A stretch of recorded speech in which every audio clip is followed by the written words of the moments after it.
The ground beneath your feet is slowly but constantly moving. Our familiar continents are just temporary pieces in a billion-year puzzle, repeatedly colliding to form single, colossal supercontinents before tearing apart again.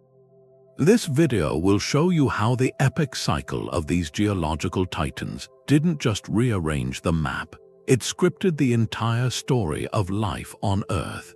You will gain a completely new perspective, seeing our planet's history as one interconnected drama where geology directs evolution. How did the breakup of a supercontinent trigger a global ice age that nearly wiped everything out? What did the formation of another supercontinent have to do with the greatest mass extinction of all time? The answers reveal that every mountain range, every ocean current, and even the distribution of life itself is a legacy of these ancient collisions. Are you ready to see the world in a whole new way? This planetary waltz is driven by a simple, relentless source of energy. The deep, radioactive heart of our planet is still cooling down from its fiery birth. That heat has to go somewhere. It escapes through a process called mantle convection, where hot rock from deep within the Earth slowly rises, spreads out beneath the rigid outer shell of tectonic plates, and then cools and sinks back down again. Think of it like a pot of thick soup simmering on a stove, with the circular current slowly dragging pieces of pasta across the surface. Those pieces of pasta are our continents, riding atop these immense, sluggish currents of rock. The movement itself is powered by two main forces, both born from the incredible density of the planet's interior. At the edges of oceans, where old, cold, dense seafloor plunges back into the mantle in a process called subduction, it literally pulls the rest of the tectonic plate behind it. This is slab pull, and it is the single most powerful driver of plate motion.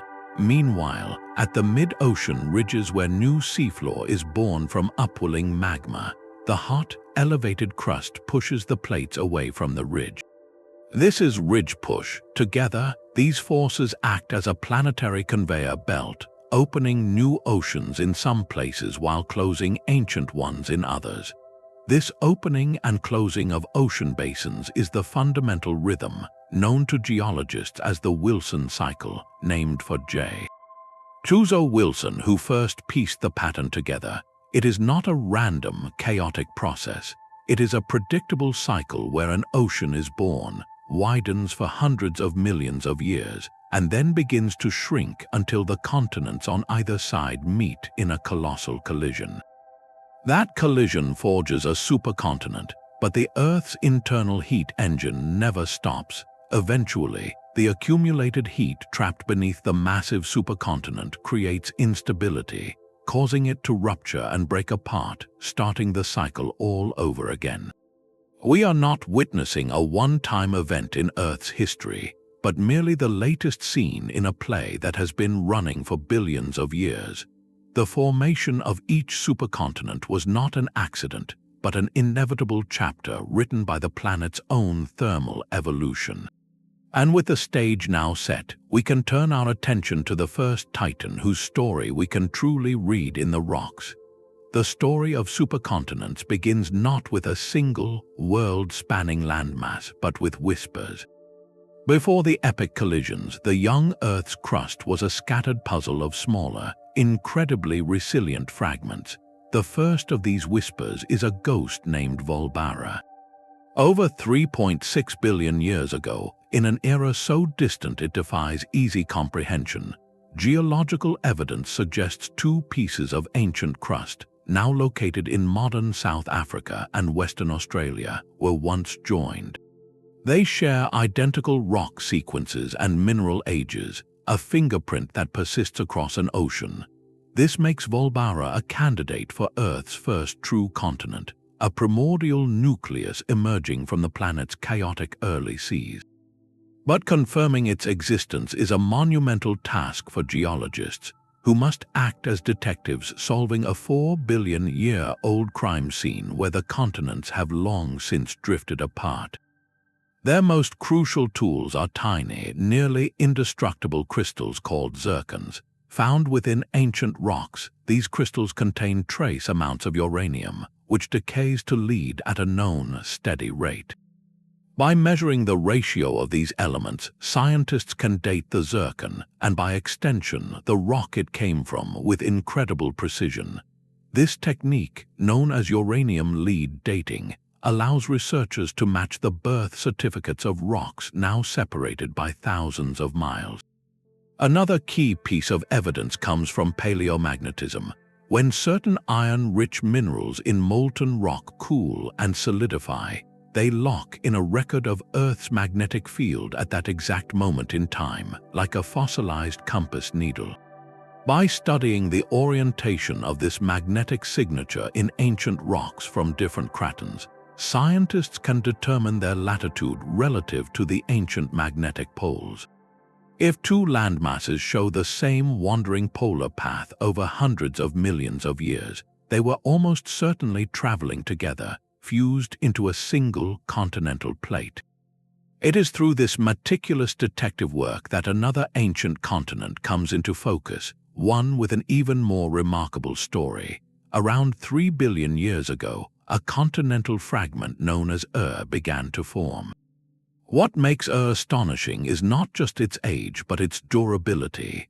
While Vaalbara likely fragmented, demonstrated an incredible geological stubbornness. It survived as a coherent, recognizable unit, a continental passenger that was incorporated, intact, into every subsequent supercontinent that formed. Think of it not as a building that was demolished and rebuilt, but as a cornerstone that was simply moved from one grand structure to the next. This stability was vital for more than just geology. These ancient cratons, with their thick, buoyant crust, provided the first permanent real estate on a planet dominated by violent volcanic activity and a harsh, ultraviolet-bathed surface. They created shallow, sunlit seas along their margins, environments far more hospitable than the deep, dark ocean vents where life may have first sparked. Here, in these sheltered waters, the earliest forms of life, like vast microbial mats called stromatolites, could gain a stable foothold. They began the slow, patient work of transforming the planet's atmosphere, setting the stage for everything that was to come. The formation of Vaalbara and shows us that the epic saga of supercontinents had humble, fragmented beginnings. These were the first stable pieces in a game of continental chess that would last for eons. Around 2.7 billion years ago, the scattered pieces began to clump together into something far grander. The Earth itself was a different world, its interior significantly hotter, driving a more frantic and energetic version of plate tectonics. This was the era of Kenorland, one of the planet's first true supercontinents. Its assembly was a monumental construction project, a series of continental collisions that welded ancient cratons together, including the enduring fragment of This frantic tectonic activity had a direct consequence, a massive surge in the formation of new continental crust, particularly a light, buoyant rock called granite. Granite is the very essence of continental real estate, and the birth of Kenorland marked a pivotal expansion of the planet's permanent dry land. But the significance of this geological giant extends far beyond rocks. The formation of Kenorland coincided with one of the most transformative events in our planet's history, the Great Oxidation Event. For billions of years, Earth's atmosphere had been devoid of free oxygen, a toxic poison to the ancient microbial life that thrived in its absence. Then, a biological innovation changed everything. Primitive cyanobacteria, often called blue-green algae, evolved the ability to perform photosynthesis. As a byproduct of harnessing sunlight for energy, they began releasing oxygen into the water and, eventually, the air. This was a slow, planet-altering pollution event of the most profound kind. Here is where geology and biology become deeply intertwined. The aggregation of continents into Kenorland may have played a crucial supporting role in this revolution. Vast, shallow continental shelves now bordered the new landmass, providing ideal, sunlit platforms for these microbial mats to flourish. Furthermore, the erosion of these fresh mountain ranges, pushed up by the collisions, would have washed unprecedented amounts of nutrients like phosphorus into the coastal seas. Think of it as a sudden, global-scale fertilizer dump, supercharging the growth of the very organisms that were changing the world. The oxygen they produced initially reacted with dissolved iron in the oceans, creating vast deposits of banded iron formations that we mine today. But eventually, the oceans became saturated and oxygen began to accumulate in the atmosphere, setting off a chain reaction. For many ancient life forms, this was a catastrophe, as oxygen was a deadly toxin. Yet this environmental crisis also created an opportunity, paving the way for new, more complex life forms that could harness oxygen's powerful energy. The story of Kenorland shows us that the making of a supercontinent was not just about mountains crashing together. It was about setting the planetary stage for life's first great leap forward. Yet the very forces that built Kenorland also sealed its fate. A supercontinent is not a permanent monument. It is a temporary trap for the Earth's internal heat.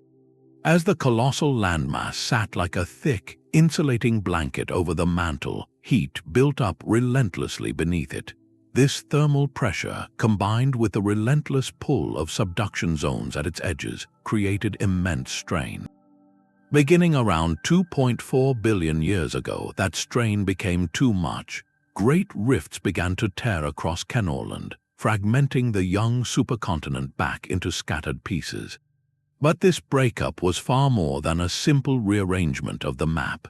It may have triggered a planetary catastrophe so profound it nearly ended the story of life before it had truly begun.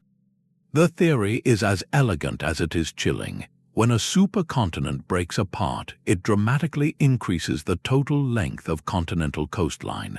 All those new, ragged edges create vast, shallow continental shelves. This is crucial because these shelves become the stage for a powerful planetary thermostat, a process called silicate weathering. Here is how it works. Rainfall, naturally slightly acidic, reacts with the fresh rock exposed by the rifting and mountain building. This chemical reaction slowly pulls carbon dioxide, a potent greenhouse gas, out of the atmosphere and locks it away in carbonate minerals that eventually wash into the sea and form limestone on the ocean floor. It is Earth's natural long-term cooling system. With Kenorland's breakup, the surface area available for this weathering skyrocketed. At the same time, oxygen from the Great Oxidation event was reacting with another greenhouse gas, methane, breaking it down. The planet's protective atmospheric blanket was being stripped away from two directions at once. The result was a plunge into the deep freeze. Geological evidence from this era, found on almost every continent, tells a stark story. Scientists discover ancient glacial deposits, called tillites, in rock layers that formed at what were then tropical latitudes near the equator.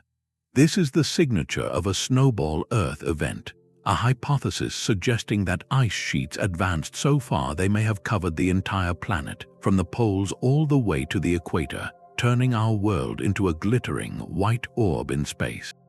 The oceans, sealed under a thick lid of ice, would have largely shut down.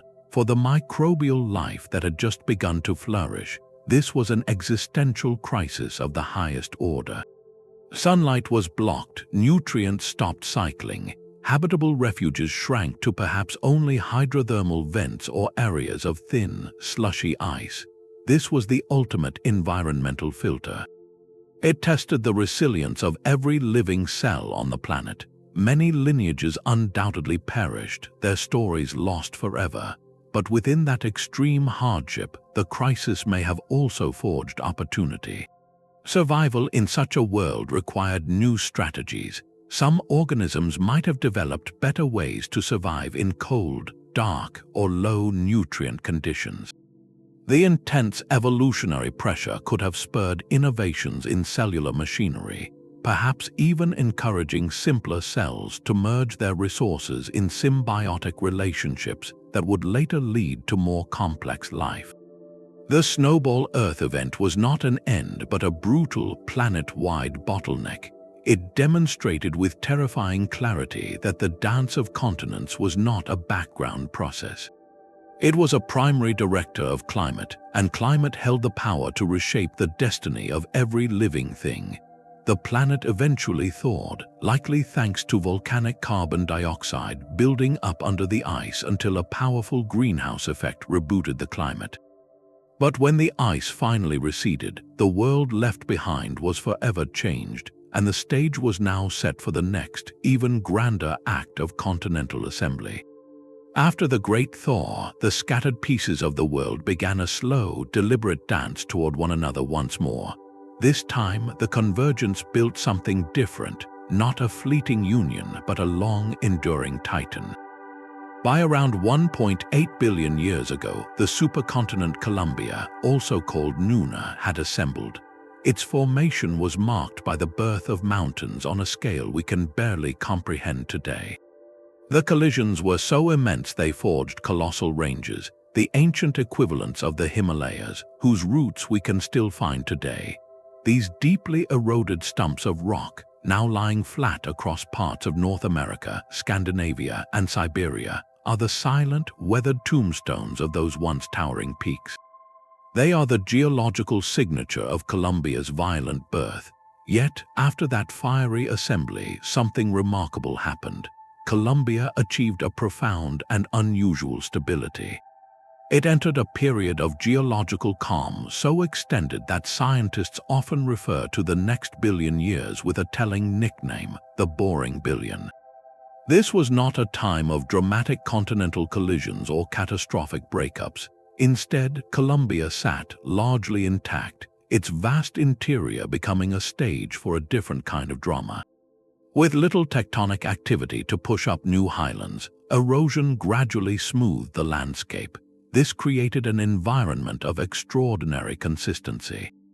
The stable continental interior was periodically flooded by shallow, sun-drenched seas, known as epicontinental seas.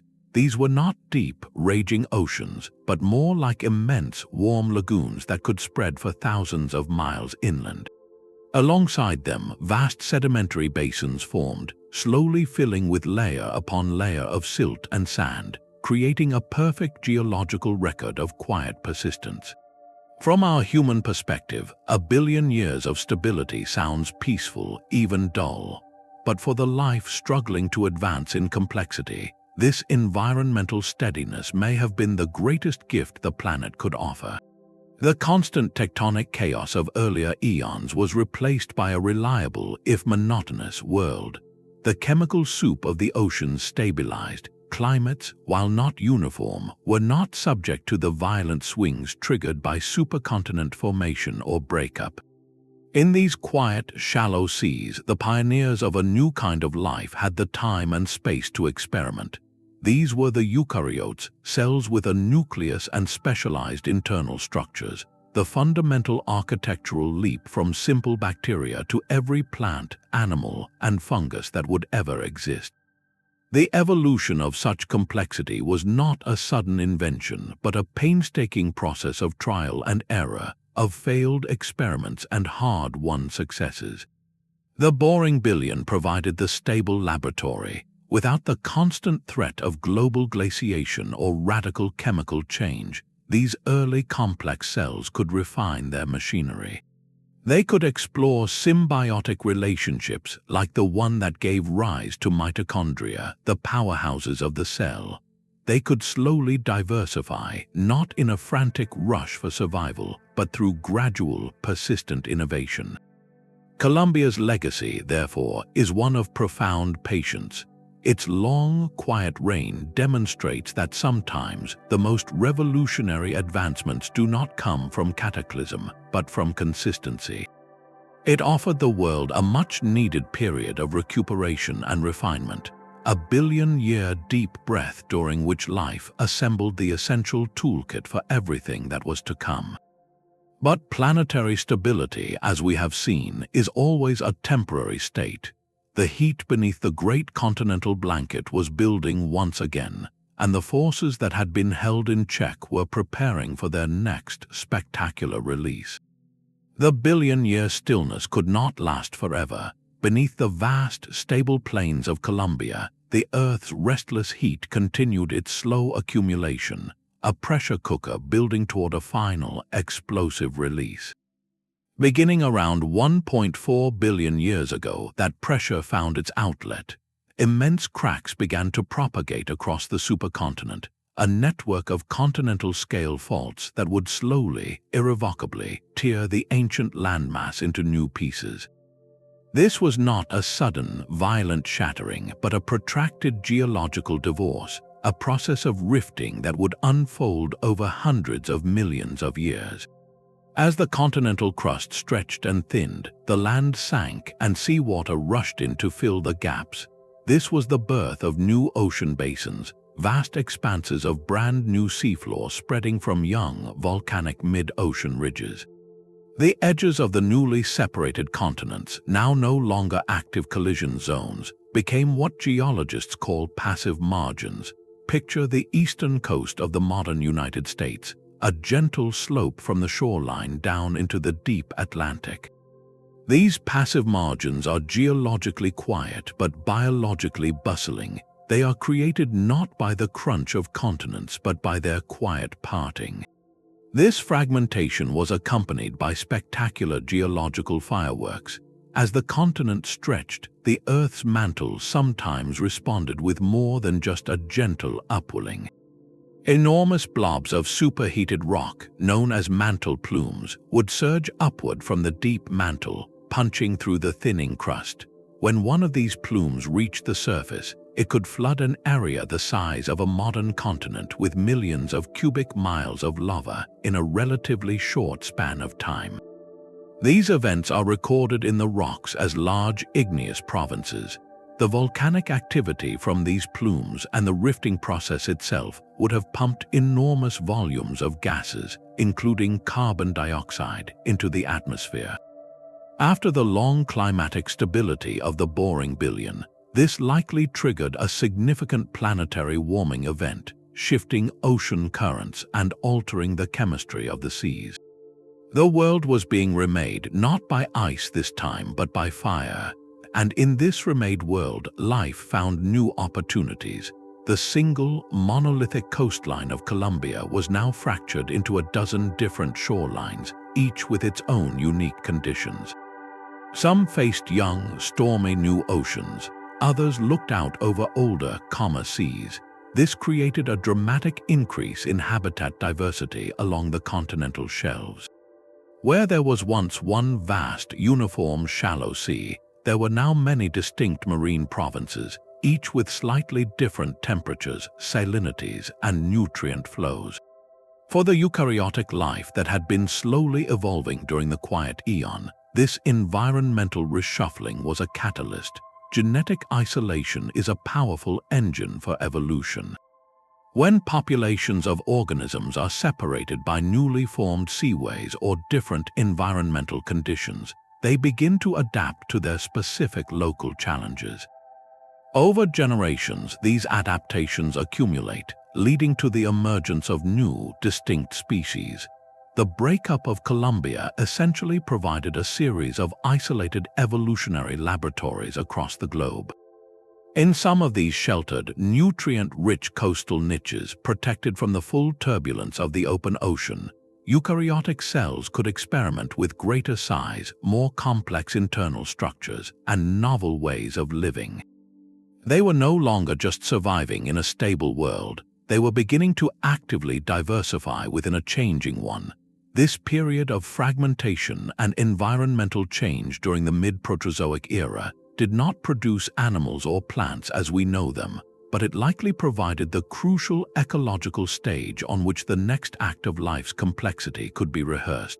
The quiet patience of the boring billion had built the cellular toolkit.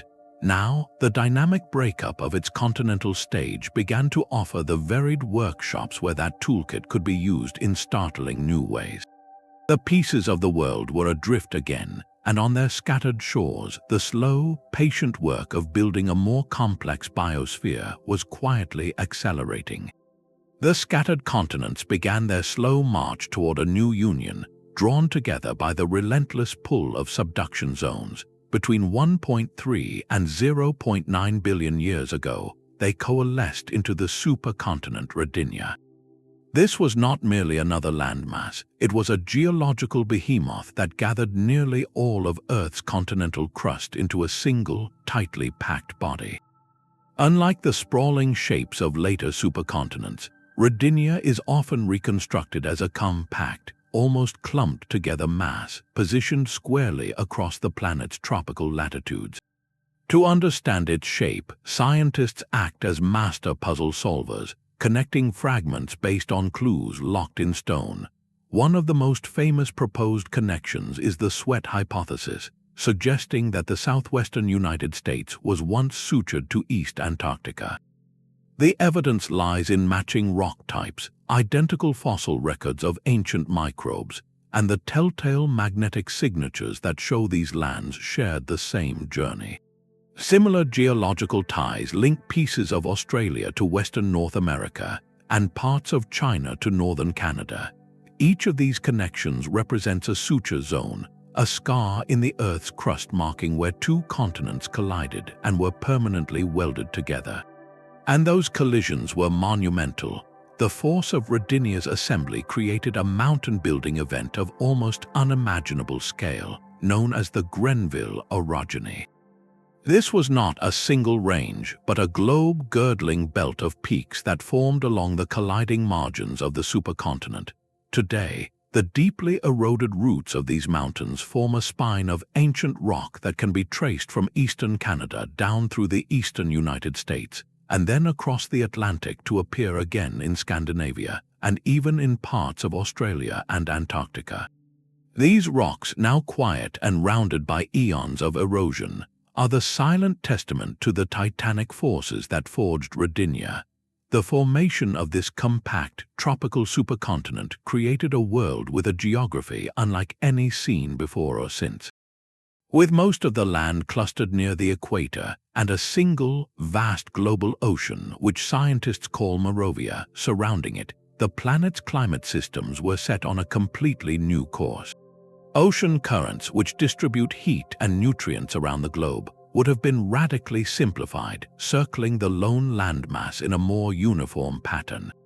The sheer amount of landmass in the tropics also meant that sunlight was absorbed over a vast continental interior, likely leading to extreme seasonal temperature swings between scorching hot days and cooler nights. This new world, born from fire and collision, established a stage with a very specific and ultimately unstable set of conditions. Rodinia's compact form and equatorial position didn't just redraw the map, they recalibrated the entire planetary engine of climate and chemistry, setting in motion a chain of events that would push life to its very limits. Rodinia's geography was a recipe for climatic extremes, with nearly all the landmass packed together in the tropics. Its vast interior would have been staggeringly remote from any ocean. Moisture-laden winds would have dumped their rain on the coastal mountains long before reaching the heart of the continent. The result was likely a planetary-scale desert, a scorching, arid expanse larger than any found on Earth today. Temperatures would have swung wildly between day and night, baking under the equatorial sun before radiating heat back into the clear, dry night sky. This was not a landscape conducive to life, but a barren, mineralogical heart. More critically, Rodinia's compact shape came with a profound biological cost. By stitching continents together, it dramatically reduced the total length of global coastline. This matters because the shallow, sunlit waters of continental shelves are the rainforests of the marine world, the most productive and diverse ecosystems. Under Rodinia, these fertile coastal nurseries were in desperately short supply. The vast majority of the planet was either deep, open ocean or this new, inhospitable continental desert. For the life of the time, primarily consisting of algae and the earliest, simple multicellular organisms, this configuration created a kind of evolutionary bottleneck. Habitable real estate was not only limited, but also fragmented and isolated. Populations in one shallow sea might be completely cut off from others by thousands of miles of deep water or barren land, preventing the exchange of genetic material and new ideas. The challenges extended into the oceans themselves. Geochemical clues from this era, locked in the ratios of certain elements like carbon and sulfur in ancient rocks, paint a picture of stagnant seas. With limited coastal shelves to support oxygen-producing algae and simplified global currents, the deep oceans likely became stratified. Oxygen-rich surface waters did not mix effectively with the depths, allowing vast zones of the ocean floor to become anoxic or oxygen-poor. For any organism that required even modest amounts of oxygen, these deep waters were a dead zone. Life was effectively squeezed into a thin, precarious layer along the edges of a giant desert island, surrounded by a deep, largely lifeless ocean. This was a world of constraint, not expansion. The great evolutionary experimentation that began during the breakup of Columbia now faced a ceiling. Innovation requires opportunity, space, and connectivity. Rodinia, in its immense unified presence, provided little of any. It was a supercontinent that for a time may have enforced a prolonged period of biological stasis, a waiting game where survival in a harsh, limited world was the primary objective. Yet, as we have seen, supercontinents are inherently unstable. The very forces that created this stifling environment were already gathering to dismantle it, and in that coming rupture, life would find not just new space, but its greatest opportunity yet. Rodinia's immense, compact form was a planetary pressure cooker in more ways than one. The same internal heat that had driven its assembly now demanded its release. Beginning around 750 million years ago, the supercontinent began to tear itself apart. This was not a quiet fragmentation, but a volcanic cataclysm. As great rifts opened across the land, the Earth's mantle responded with fury. Enormous plumes of superheated rock surged upward, erupting in titanic floods of basalt lava that created new large igneous provinces. These volcanic outpourings initially pumped vast quantities of carbon dioxide into the atmosphere, likely causing a period of intense global warming. But this heat was fleeting, a brief fever before a much deeper chill set in. The true climatic consequence of Rodinia's breakup lay in the fresh rock it exposed to the sky. All that new volcanic basalt, spread across thousands of miles of rifting continents, presented a perfect chemical surface for a planetary-scale cooling reaction. Rainfall, slightly acidic, began to weather the dark rock. This process, silicate weathering, acts like a global thermostat, slowly pulling carbon dioxide from the air and locking it away in ocean sediments. With so much fresh, reactive rock suddenly available, this natural cooling system went into overdrive. The planet's greenhouse blanket was being stripped away at a staggering rate. At the same time, the dispersal of Rodinia's fragments created a second, devastating feedback loop. As continents drifted apart, many settled at low latitudes near the equator. When ice began to form on these tropical landmasses, it created a brilliant, white reflective surface. Sunlight that would normally be absorbed by darker land or ocean was now bounced directly back into space. This is the ice albedo feedback effect, and with continents positioned to maximize it, the process became a runaway train. Less heat absorbed meant more ice, and more ice meant even less heat absorbed. The planet plunged into a deep freeze so profound it makes our recent ice ages look like a mild autumn. This was the Cryogenian period, a time when geological evidence suggests ice sheets may have advanced all the way to the equator, encasing the entire planet in a glittering shell of ice. Scientists call this the Snowball Earth hypothesis. The oceans, sealed beneath a lid of ice perhaps thousands of feet thick, would have largely shut down. Photosynthesis at the surface would have nearly ceased.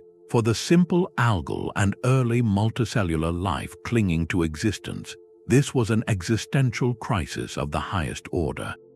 The habitable world shrank to a few desperate refuges, perhaps near volcanic hotspots where geothermal heat melted thin patches of ice, or at hydrothermal vents on the dark ocean floor.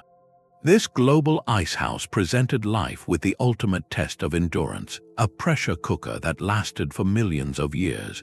Survival demanded incredible resilience, the ability to lie dormant for eons, or to eke out an existence in the most marginal of environments. Yet, within this extreme hardship, the seeds of a revolution were being sown. The very conditions that made the Snowball Earth so brutal also concentrated nutrients in the meltwater zones, creating occasional oases of biological activity.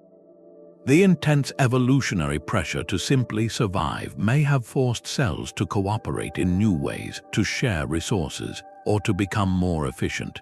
It was a filter that only the most adaptable could pass through. And when the ice finally began to retreat, thanks to volcanic carbon dioxide building up under the frozen shell until the greenhouse effect overpowered the ice, the world that emerged was not the same one that had entered the freeze. It was a world scrubbed clean, its oceans rich with dissolved minerals from a billion years of glacial grinding, a blank slate waiting for its next inhabitants. The long, silent winter of Rodinia's breakup had been a near-death experience for the biosphere, but for the survivors, it had also cleared the stage for a dramatic new beginning. The frozen shell of a Snowball Earth seems like the ultimate dead end. Yet, against all odds, life did not just persist, it prepared for a revolution. How could anything survive a planet locked in ice? The answer lies in the search for refugia, pockets of relative habitability scattered across the frozen globe. One key sanctuary was almost certainly geothermal. Even under miles of ice, the Earth's internal heat finds a way out. At volcanic hotspots or along mid-ocean ridges, geothermal warmth could have maintained thin patches of ice or open leads of water, like breathing holes in a frozen lake. These oases, illuminated by faint sunlight filtering through the ice, would have been crucial for photosynthetic organisms. Another possibility is suggested by the slushball Earth model, a less extreme version of the hypothesis.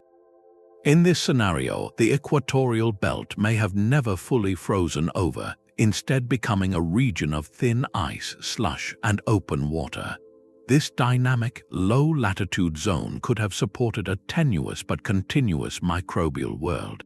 Even in the darkest depths, life had options. Hydrothermal vents on the ocean floor, completely independent of sunlight, would have continued to spew mineral-rich, warm water into the abyss, supporting chemosynthetic ecosystems entirely cut off from the frozen surface above. These refugia were not comfortable havens, they were desperate holdouts where survival itself was a monumental achievement, and within that struggle, something extraordinary may have been forged.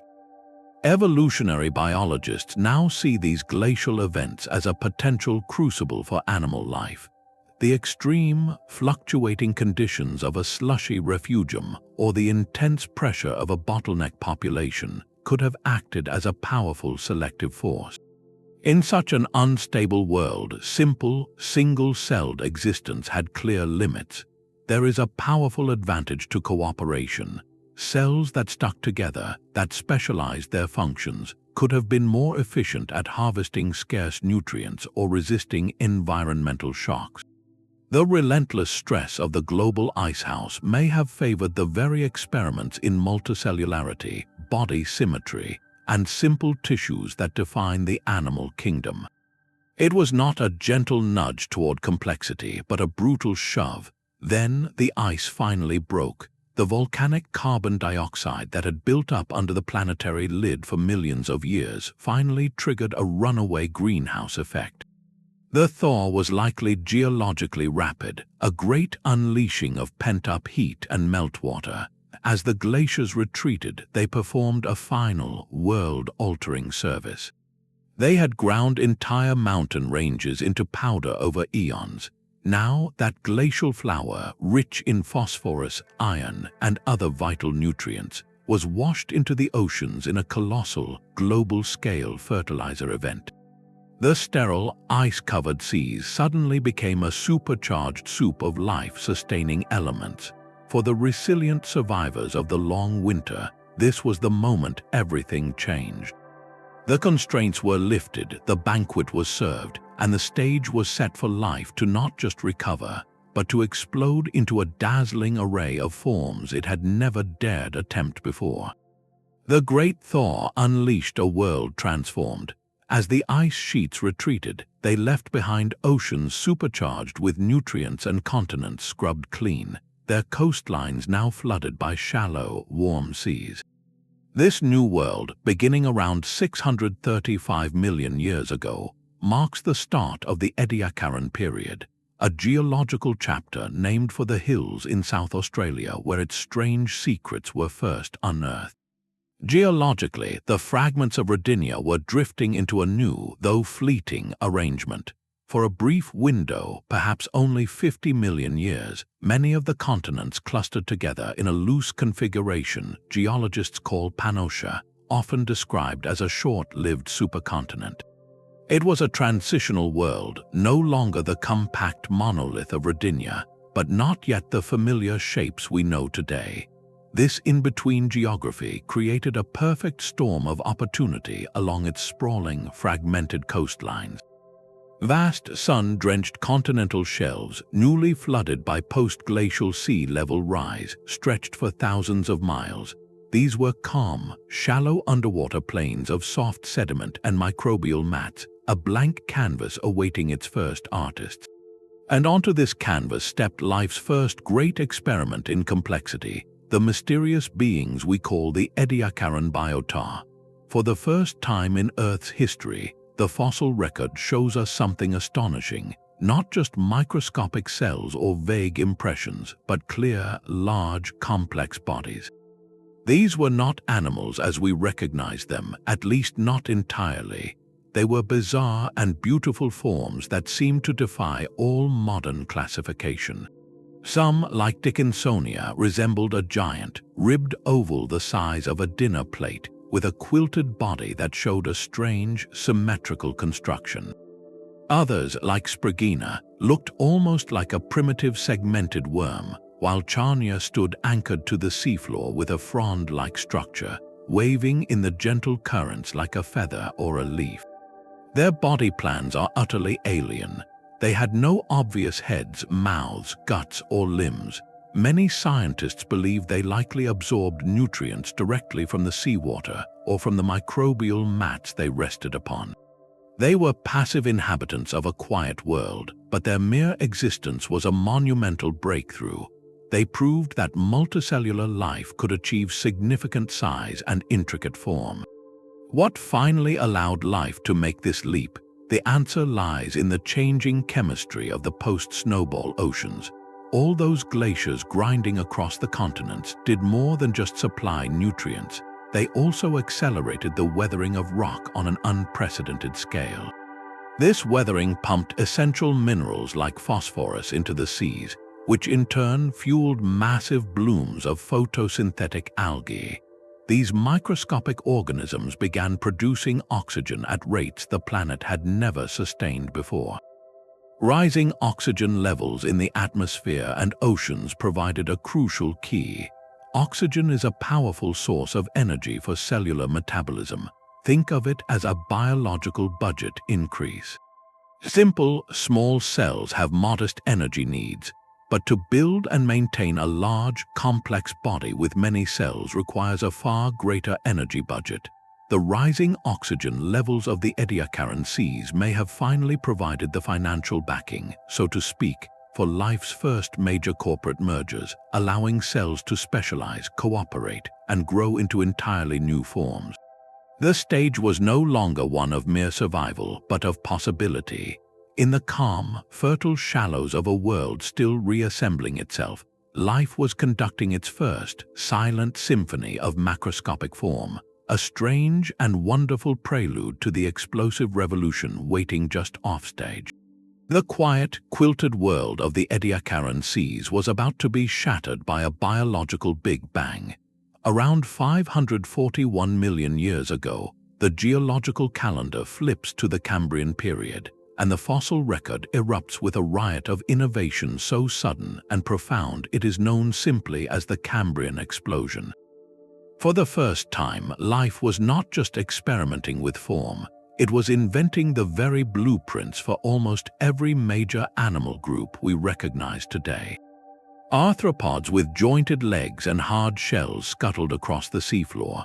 Mollusks with coiled shells and muscular feet crept through the sediment, and swimming through the water were early chordates, soft-bodied creatures with a stiffening rod along their back, the distant ancestors of every fish, bird, and human.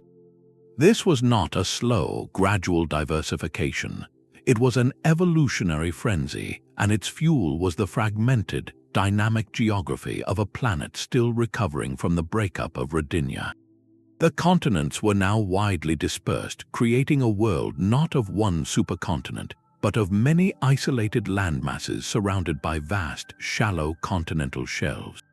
Each of these submerged platforms became its own evolutionary laboratory, cut off from the others by deep ocean barriers.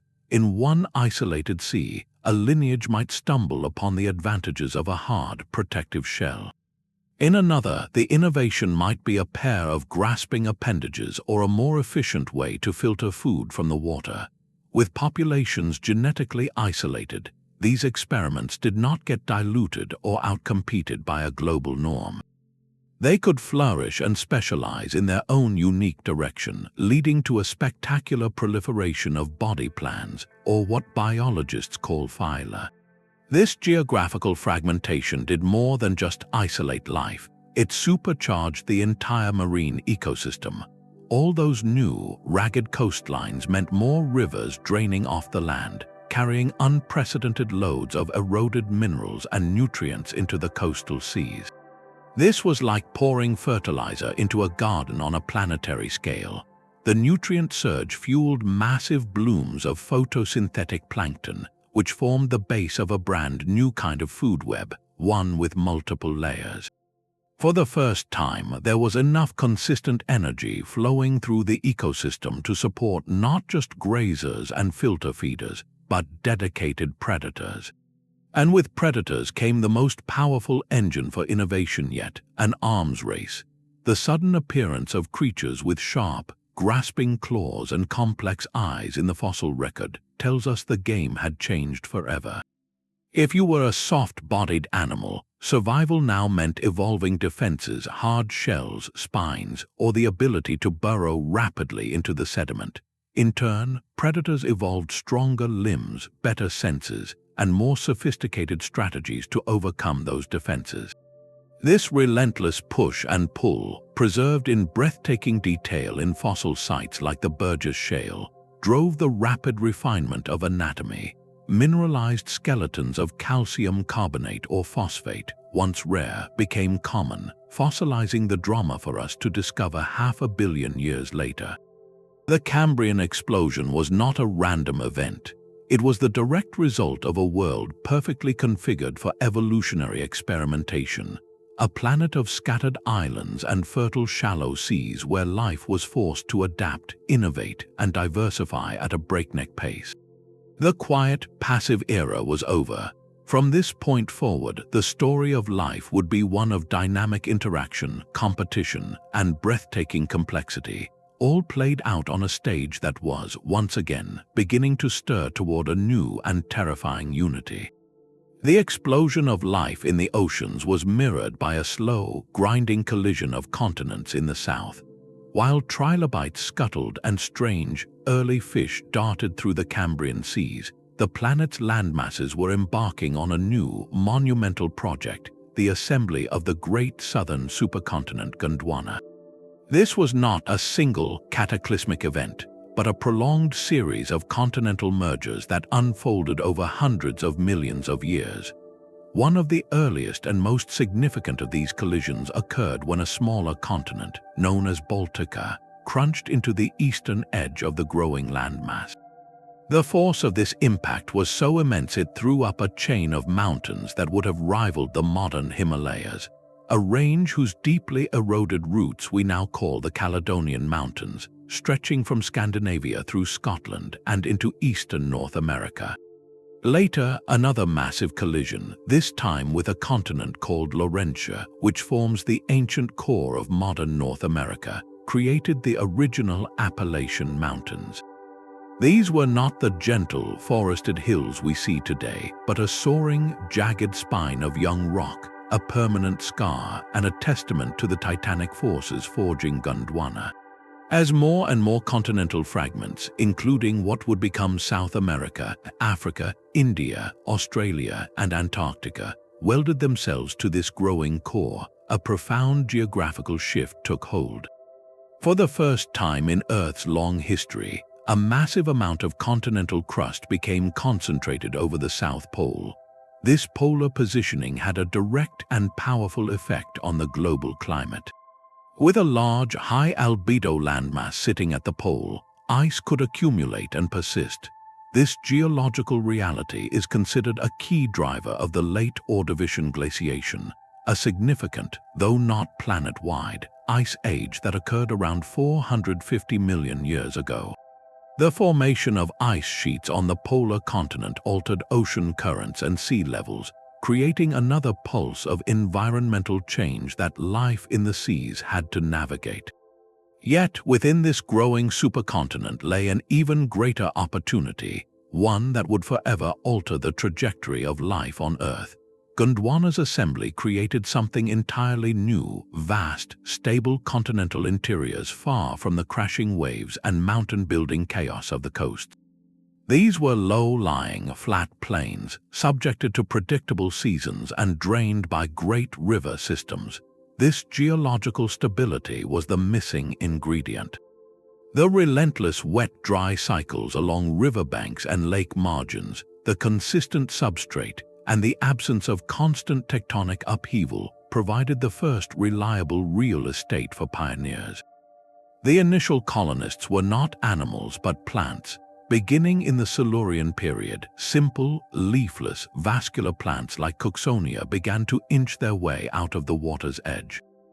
These were tiny, stalk-like organisms, but they possessed a revolutionary internal plumbing system of hollow tubes that allowed them to transport water and nutrients, freeing them from the need to be constantly submerged. They stabilized sediments, created the first soils, and began to subtly alter the very chemistry of the atmosphere by drawing down carbon dioxide. Their success paved the way for a terrestrial explosion in the Devonian period, often called the Age of Fishes, but equally notable for its greening of the land. Forests of primitive trees like Archaeopteris, with its fern-like leaves and woody trunk, began to spread across Gondwana's lowlands, where plants led, animals followed. The first explorers were arthropods, creatures already equipped with a hardy exoskeleton to resist drying out. Millipedes, centipedes, and the earliest spiders began to forage through the decaying plant matter of these new coastal forests, becoming the planet's first terrestrial carnivores and detritus eaters. This great migration onto solid ground was not a sudden invasion, but a gradual, opportunistic expansion made possible by the sheer, enduring stability of the growing supercontinent. Gondwana provided a steady platform, a massive, unchanging stage where life could rehearse its most daring act yet, leaving the water behind for good. The final and most famous act of continental aggregation was underway. As the Devonian period gave way to the Carboniferous, the great southern continent of Gondwana completed its long, slow drift northward. Its leading edge, what would become modern-day Africa and South America, began to collide with the combined northern landmass of Laurussia, which itself was a fusion of ancient Laurentia and Baltica. This was not a glancing blow, but a head-on, grinding merger that would unfold over tens of millions of years, culminating in the Permian period with the creation of the ultimate supercontinent, Pangaea. The name itself, meaning all lands, perfectly describes its staggering scale. For the first and only time in Earth's history, virtually every scrap of continental crust was welded into a single, continuous landmass that stretched unbroken from the South Pole to the North Pole. On a map, Pangaea resembled a giant, distorted letter C, cradling a great eastward opening bay known as the Tethys Ocean. The rest of the planet was covered by a single, vast global ocean, Panthalassa, meaning all sea. This was a world of profound geographical simplicity and immense geological consequence. The force of this final collision was apocalyptic. Where the northern and southern landmasses met, the Earth's crust crumpled, buckling upward to form a mountain range of almost unimaginable proportions. Known as the Central Pangaean Mountains or the Variscan Appalachian Chain, this colossal spine ran roughly along the line of the equator. It was a continuous, global-scale wall of rock, a Himalayan scale barrier that would have dominated the skyline for thousands of miles. Its creation had an immediate and dramatic impact on the planet's weather. This monumental mountain wall acted as a massive barrier to atmospheric circulation, forcing prevailing winds to divert around it. It created a giant rain shadow on its leeward side, while fueling intense monsoon systems on its windward slopes. The supercontinent's interior, now farther from the moderating influence of the ocean than any place on Earth had ever been, became a place of climatic extremes with scorching summers and freezing winters. The planet's climate engines were now running on a supercontinental geography with patterns locked in place by stone. Yet, on the wetter, low-lying fringes of this new world, a very different environment flourished, one that would leave a permanent mark on the planet's history and our own modern civilization. Along the vast, swampy coastal plains of the equatorial regions, particularly in what is now Europe and North America, conditions were perfect for the growth of immense forests. These were not forests as we know them. They were dense, steamy jungles of giant club mosses, horsetails, and ferns, some towering over 100 feet tall. The Carboniferous period is named for the incredible legacy of these swamps. When these giant plants died, they fell into oxygen-poor water and mud, preventing them from fully decomposing. Over millions of years, layer upon layer of this organic matter accumulated, was buried, and slowly transformed under heat and pressure into the thick coal seams that power our world today. This was biology directly writing itself into the geological record and into our energy grid. This humid, oxygen-rich world of towering vegetation and stagnant waters became the stage for a chapter in evolution that seems almost mythical. The high oxygen levels, possibly as high as 35% compared to today's 21%, allowed invertebrates to reach sizes that would be impossible now. Dragonflies with wingspans the width of a hawk soared through the fern forests. Millipedes longer than a human leg crawled through the undergrowth. This was the age of giant insects, a testament to how atmospheric chemistry directly shapes the bodies of animals. And among the roots of these giant plants, a new group of vertebrates was finding its footing. The early amniotes, reptiles with watertight eggs that could be laid on dry land, were emancipating themselves from the water for good.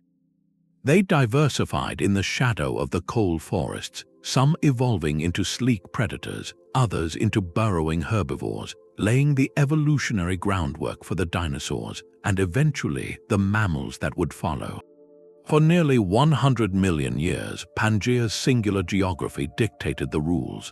Its vast interior shaped climate, its single ocean guided currents, and its connected lands allowed species to roam across a world without oceanic barriers. It was the ultimate unified stage, but as the history of supercontinents had shown time and again, such unity was always the prelude to a shattering transformation. The very forces that built this monolithic world were already stirring beneath its solid, seemingly eternal surface. Pangaea was a world of staggering climatic drama. With a single, unbroken landmass stretching from pole to pole, the planet's weather systems were forced into a new and extreme pattern, one that modern meteorologists call a mega-monsoon. The engine of this system was the supercontinent's vast interior, a place so remote from the ocean it experienced temperature swings of almost unimaginable intensity. During the summer, the continental heartland would bake under the sun, heating the air above it until it rose like a colossal thermal. This created a powerful low-pressure zone that sucked in moist air from the surrounding Panthalassa Ocean. As that moisture-laden air was pulled inland and forced upward over the coastal mountain ranges, it unleashed torrential, seasonal rains along the windward coasts, feeding the great coal swamps. In the winter, the process reversed. The interior cooled rapidly, becoming a high-pressure freezer that pushed dry winds back out toward the coasts. This created a relentless seasonal pump, a planetary-scale inhale and exhale of wind and rain that defined life across the supercontinent. The geological evidence for this ancient weather machine is written in stone. In what is now the southwestern United States, the spectacular red cliffs and dunes of monuments like Zion and Canyonlands are the fossilized remains of an immense Pangaean desert. The orientation of these ancient, cross-bedded sandstones tells scientists the prevailing wind direction, preserving the breath of a world long gone. In other regions, thick deposits of evaporites minerals like gypsum and halite, common table salt, record the evaporation of vast inland seas under a blistering sun.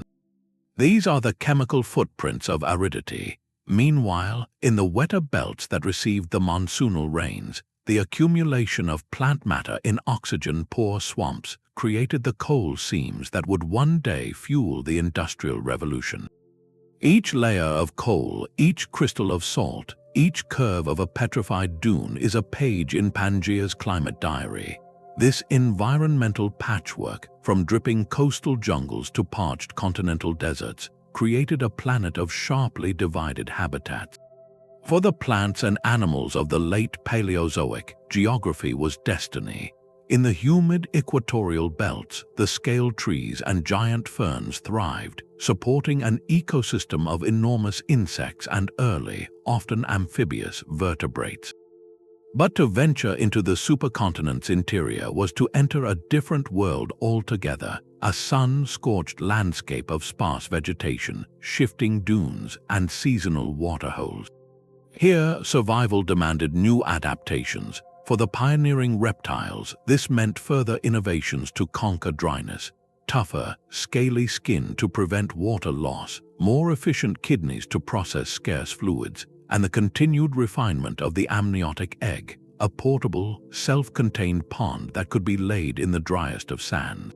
The harsh interior acted as a crucible, filtering for resilience and favoring those lineages best equipped to handle heat, drought, and extreme temperature shifts. This great climatic divide did more than just create separate biomass. It set the stage for evolutionary divergence. Populations of the same species, separated by 1,000 miles of desert or a towering mountain range, would experience completely different environmental pressures. Over generations, isolated by Pangaea's own extreme geography, these populations could gradually evolve into distinct species, each fine-tuned to its own corner of the supercontinent. The connectedness of the land allowed for migration and competition on a global scale, while its internal harshness provided the barriers necessary for speciation. It was a perfect, if brutal, engine for generating biological diversity. Yet, even as life adapted and diversified within this stable, if extreme, world, the geological foundation beneath it was growing unstable. The very forces that had drawn the continents together were, as they always had, beginning to pull them apart, and the breakup of this last great union would unleash a catastrophe far greater than any desert or seasonal drought. The stability of Pangaea was a grand but fragile illusion. Beneath its solid surface, the planet's internal furnace was building toward a final, catastrophic release. This pressure found its weakest point not in the mountain chains, but in a remote region of northern Siberia. Here, the Earth's crust, stretched and weakened by the supercontinent's immense weight, finally ruptured. What followed was not a typical volcanic eruption, but a geological hemorrhage. For nearly 1,000,000 years, fissures hundreds of miles long split the land, disgorging a flood of basalt lava so vast it defies comprehension. This event, known as the Siberian Trap's large igneous province, covered an area larger than modern Europe in layers of molten rock thousands of feet thick. The volcanic activity itself was apocalyptic, but the true agent of destruction was invisible. Alongside the lava, the eruptions pumped unimaginable quantities of gases into the atmosphere: carbon dioxide, methane, and sulfur dioxide. This wasn't just a change in the weather, it was a chemical attack on the global climate system. The supercontinent's very structure had focused this planetary fury, setting in motion a chain reaction that would push life to the brink of total annihilation.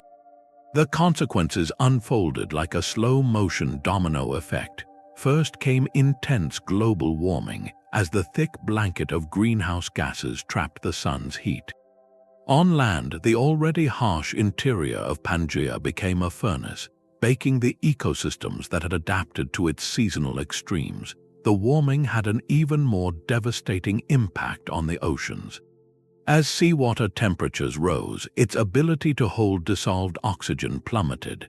Vast portions of the deep ocean became stagnant and oxygen-poor, creating massive dead zones where nothing could survive.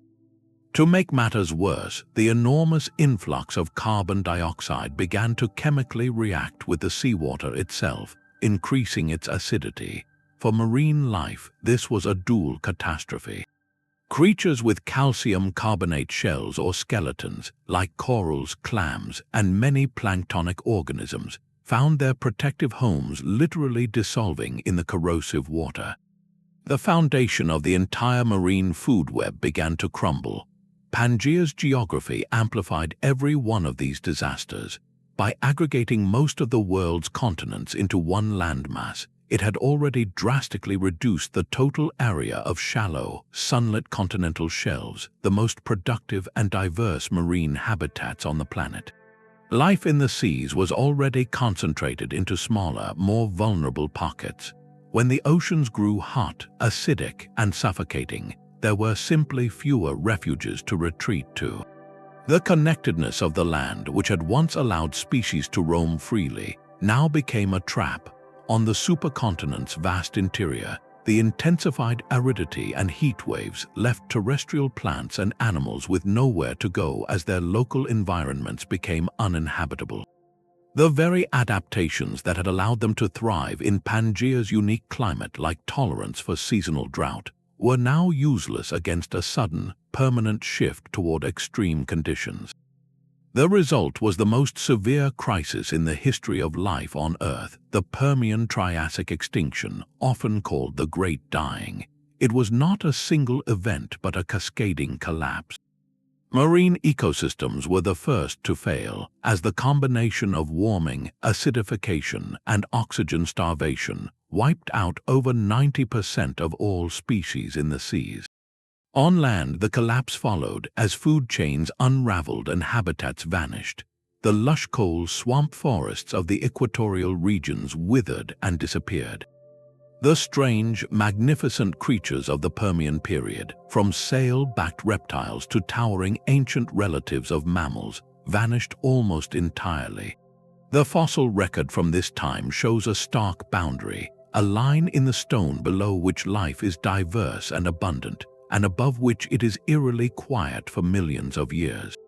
This was not merely an extinction, it was a hard reset of the evolutionary clock.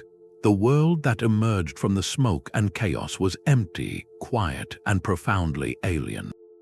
Yet in that emptiness lay a terrible freedom. The slate had been wiped almost clean, and the few resilient survivors now stood on a stage swept bare, facing a future with no competitors and endless, uncharted possibility. The silence after the Great Dying lasted for millions of years.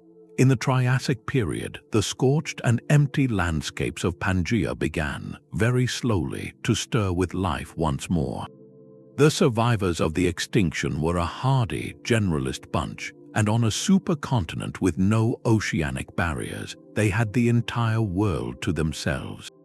Early reptiles, small and agile, scurried across the floodplains. Strange, tusked relatives of mammals called theropsids eked out an existence, and among them, a new lineage was emerging, one built for speed and efficiency, the very first dinosaurs. Because Pangaea was a single, unbroken landmass, these pioneering animals faced no mountains they could not eventually cross, no seas they could not eventually circumvent. A species evolving in what is now Argentina could, over generations, spread its range across the supercontinent, reaching regions that would one day become South Africa, India, or even Antarctica. This is why paleontologists find remarkably similar fossils of Triassic reptiles in rocks now separated by thousands of miles of ocean. The world, for a terrestrial animal, was truly global, a continuous stage with a single cast of characters. This geographical unity created a powerful evolutionary filter. Pangaea's vast interior remained a place of climatic extremes, subject to the relentless Mega-Monsoon cycle of wet seasons and punishing dry spells. In this environment, the advantages tilted decisively toward the reptiles. Unlike amphibians, which needed to return to water to breed and had porous skin that could dry out, reptiles possessed watertight, scaly skin and laid amniotic eggs with their own built-in pond. They were pre-adapted for aridity, built for endurance. The early dinosaurs refined this template. Many evolved with upright, pillar-like legs positioned directly beneath their bodies, a posture that allowed for more efficient, sustained locomotion across the open plains. They were energy-efficient machines in a world where resources were still scarce and widely scattered. Their main competitors for dominance were another group of reptiles, the Crurotarsans, ancestors of modern crocodiles, which were often larger and more heavily armored.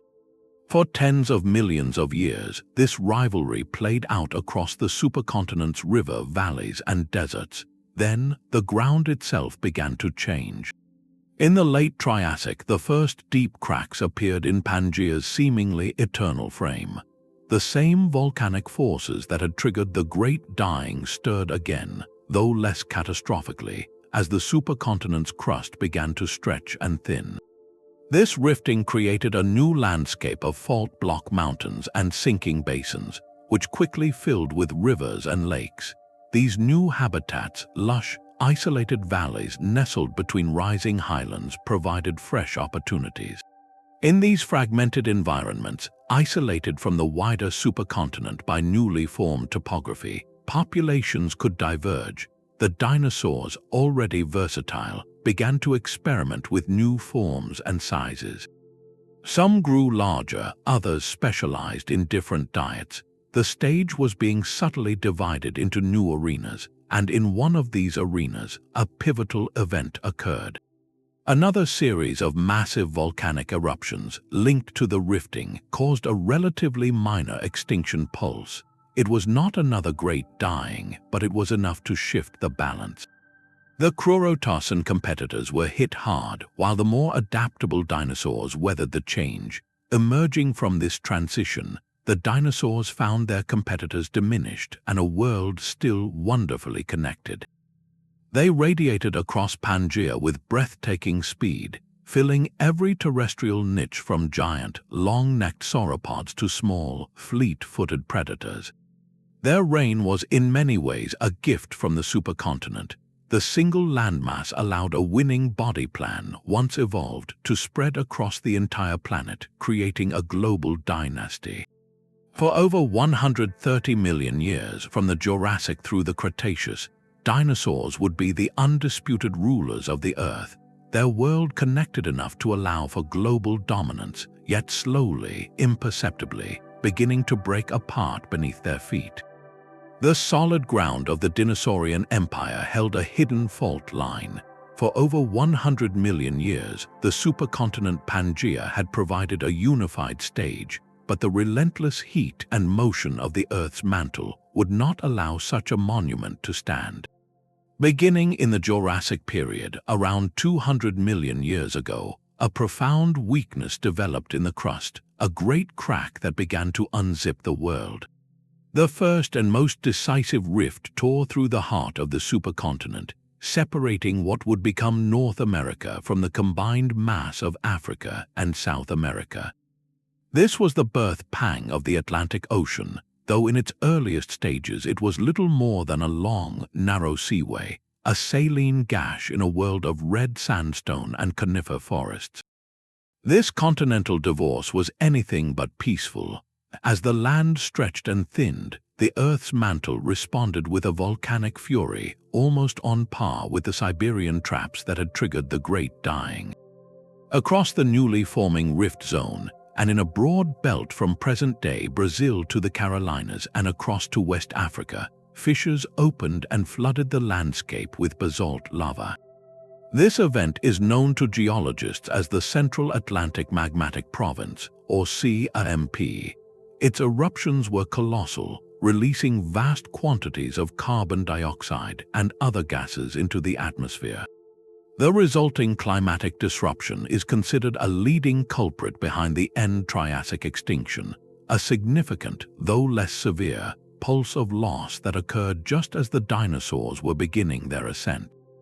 This ecological crisis, driven by geology, may have been the final blow that cleared the remaining competitors from the stage, allowing dinosaurs to seize complete global dominance in the Jurassic world that followed. We know this story of rupture not from speculation, but from evidence written in stone and locked in the ocean floor. The most obvious clue is the puzzle piece fit of the continents themselves. The coastlines of Western Africa and Eastern South America align with the eastern seaboard of North America with an uncanny precision, a detail noted by cartographers for centuries before the theory of plate tectonics gave it meaning. More compelling proof lies in the rocks. Identical sequences of ancient sandstone, shale, and volcanic deposits are found on both sides of the Atlantic, like matching pages torn from the same book. The final, definitive evidence comes from the Atlantic basin itself. By using ships to measure the magnetic signatures of the ocean floor, scientists can map stripes of rock that record reversals in Earth's magnetic field. These stripes are symmetrical, spreading outward from the mid-Atlantic ridge. The oldest crust, found immediately off the continental shelves, dates precisely to the Jurassic, providing a birth certificate for the ocean. This initial rifting was not a clean, single break, but the first tear in a vast fabric. It initiated a series of unzippering events that would, over the next 100 million years, forever dismantle the world of Pangaea. As North America drifted westward, it began to separate from Eurasia, opening the northern reaches of the Atlantic. Antarctica, Australia, and India remained sutured together as the last fragment of Gondwana, but they too began their slow, fateful drift away from Africa and toward the south and east. The single, global ocean of Panthalassa was being subdivided into the familiar basins we know today: the Atlantic, the Pacific, the Indian. This fragmentation did more than just redraw the map. It began to rewrite the rules of climate and evolution. Ocean currents, once able to circulate unimpeded around a single landmass, were now channeled into new pathways, carrying warmth and moisture to different shores. Continents, once neighbors, became isolated islands, their inhabitants forever separated by widening blue barriers. The age of a connected world was ending, and an age of separation and spectacular, independent evolution was about to begin. The widening Atlantic did more than just create a new ocean. It rewired the planet's entire circulatory system. For the first time in over 200 million years, Earth had a major ocean basin that ran in a north-south direction, connecting the tropics to the polar regions. This new geography allowed for the development of powerful, looping currents like the Gulf Stream, which began to act as a planetary heat pump. Warm, salty water from the equatorial Atlantic was carried northward, releasing its warmth into the atmosphere over regions like Europe, moderating what would otherwise be a much colder climate. This transfer of heat fundamentally changed weather patterns across the northern hemisphere, creating the relatively mild, stable conditions that would later support vast deciduous forests and grasslands. The ocean was no longer just a barrier between lands. It had become an active participant in shaping global climate, distributing energy in a way the monolithic world of Pangaea never could. This physical separation of the continents created a new kind of evolutionary laboratory. When the land bridge between the Americas and the Old World vanished beneath the waves, populations of animals and plants were permanently cut off from one another. A mammal lineage scurrying through the forests of what is now Montana was now on an island continent, its evolutionary path completely independent from its cousins in the forests of France or Morocco. This isolation is the engine of biodiversity. With no genetic exchange between populations, each group began to adapt to the unique challenges and opportunities of its own continent. In South America, for instance, mammals evolved into bizarre and wonderful forms like giant ground sloths and armored glyptodonts, filling ecological roles that on other continents would be taken by very different animals. This was divergent evolution on a grand scale, a natural experiment running simultaneously on multiple continental islands, all made possible by that single, growing rift in the Atlantic. Along the newly formed coastlines on both sides of the young ocean, a different kind of richness was accumulating. These were passive margins, geologically quiet zones where the continent gently sloped into the deep sea. With no tectonic collisions to push up mountains, rivers carried immense loads of silt, sand, and nutrients off the land, depositing them in thick layers along the continental shelf. Over millions of years, these sediments piled up, forming the great coastal plains and deltas we recognize today, from the Amazon basin to the Mississippi Delta. These nutrient-rich, sun-drenched shallows became hotspots of marine life. Coral reefs flourished, fish populations exploded, and entire new ecosystems developed in these fertile waters. The very act of continental separation had created thousands of miles of new, productive coastline, expanding the habitable real estate for ocean life dramatically. Beneath the waves, the mid-Atlantic ridge was becoming the new powerhouse of global geology.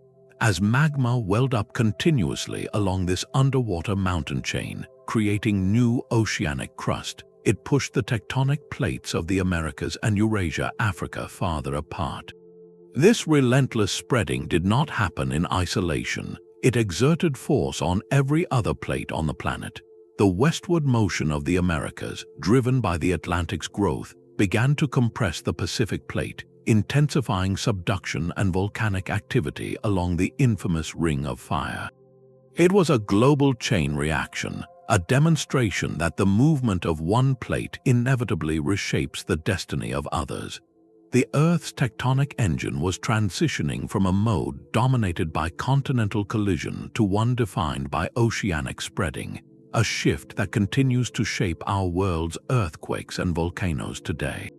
The world was finally becoming recognizable, no longer a single, oppressive supercontinent. It was now a collection of distinct lands, each with its own climate, its own unique cast of characters, and its own geological destiny. The map was transforming into the familiar puzzle of isolated continents we study in school, a world of separation that would foster unparalleled diversity, both in the rock record and in the story of life itself.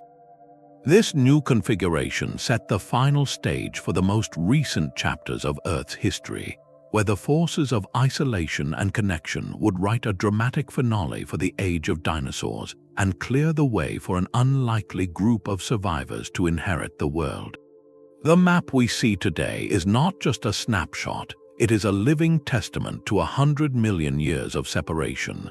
This slow, majestic drift of the continents after Pangaea's breakup did more than just move land. It moved life, isolating entire ecosystems and launching the greatest natural experiment in evolutionary history. The key to understanding why Australia has kangaroos, Madagascar has lemurs, and South America has monkeys with prehensile tails lies in a powerful concept called vicariance. Imagine a single, widespread population of ancient mammals living across the connected supercontinent. Then, a new ocean begins to form. That population is now physically split by a barrier of salt water, a barrier that grows wider with each passing century. The two groups, now completely isolated, are no longer able to interbreed or share genes. They are cast adrift on their own separate continental rafts, each facing slightly different climates, predators, and food sources. Over millions of years, the slow accumulation of random mutations and the relentless pressure of local adaptation caused the two groups to evolve in completely different directions. They become distinct species, then distinct families, their shared ancestry buried deep in their DNA but invisible in their modern forms. The story of Australia's marsupials is the classic, breathtaking example of this process. When the final fragment of the ancient southern supercontinent Gondwana broke away, what would become Australia began its long, lonely voyage northward, isolated by deep ocean around 45 million years ago. On board this drifting ark was a cargo of early mammals, many of which were marsupials, creatures that raised their tiny young in pouches. Cut off from the rest of the world, these marsupials faced no competition from the more efficient placental mammals that were rapidly diversifying on the other continents. In this splendid isolation, they underwent an extraordinary adaptive radiation.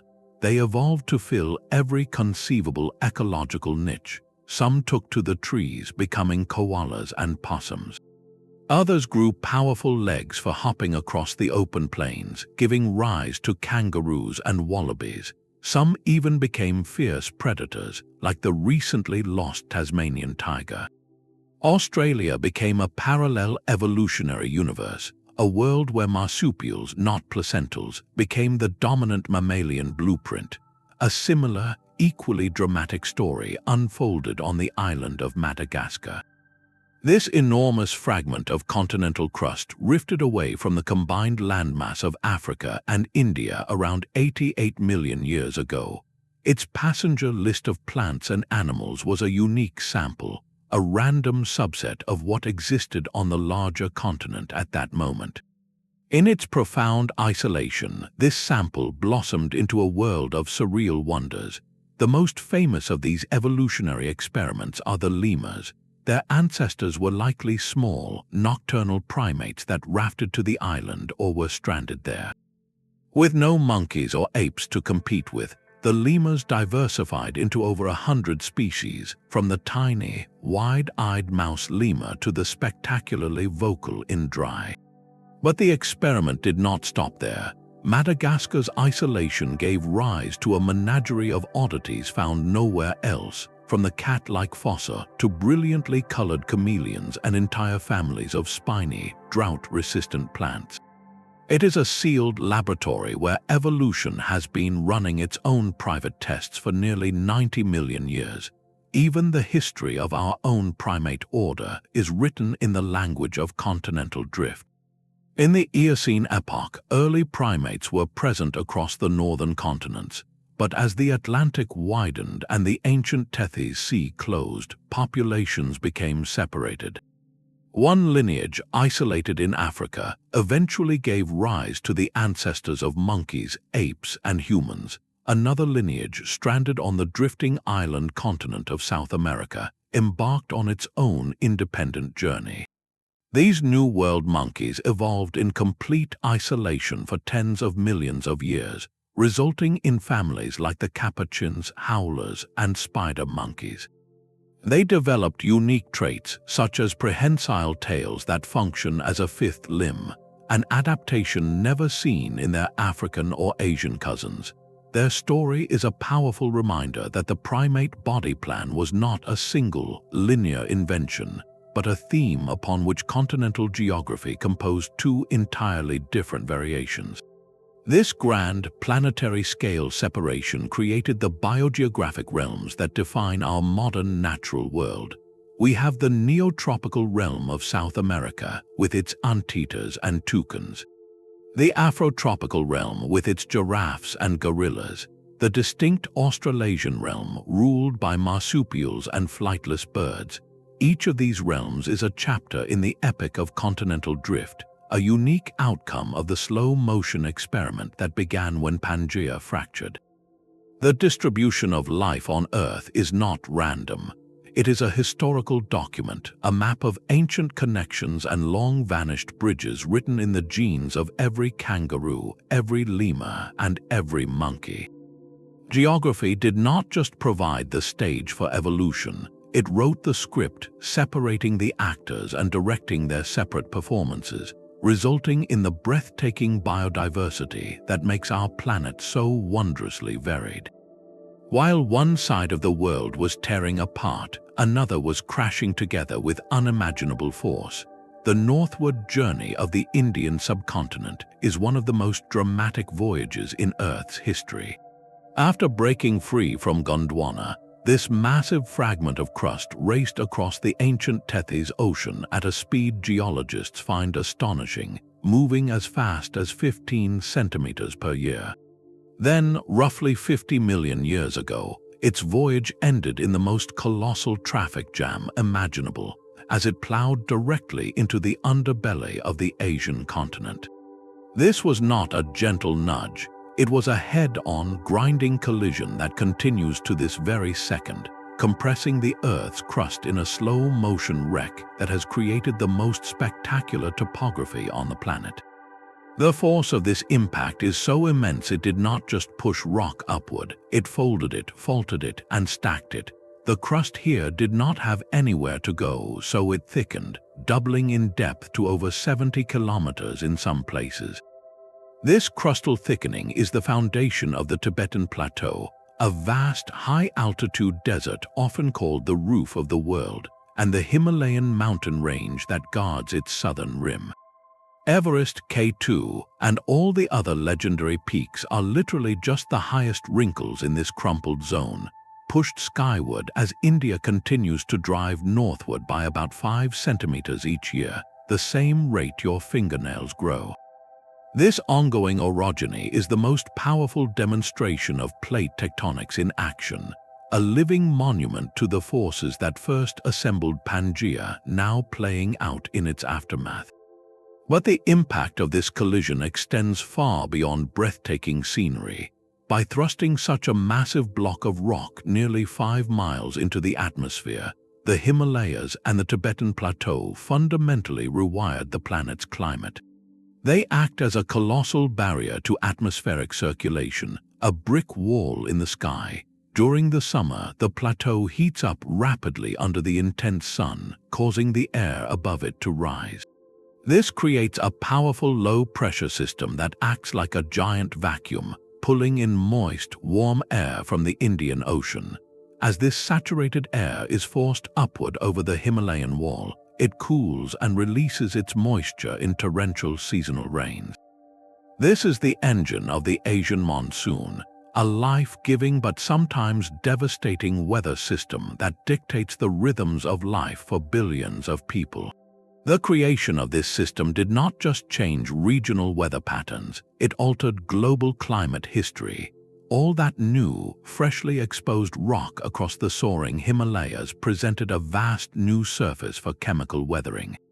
Rainwater, reacting with the silicate minerals in the mountains, began to pull carbon dioxide out of the atmosphere at an accelerated rate, locking it away in ocean sediments.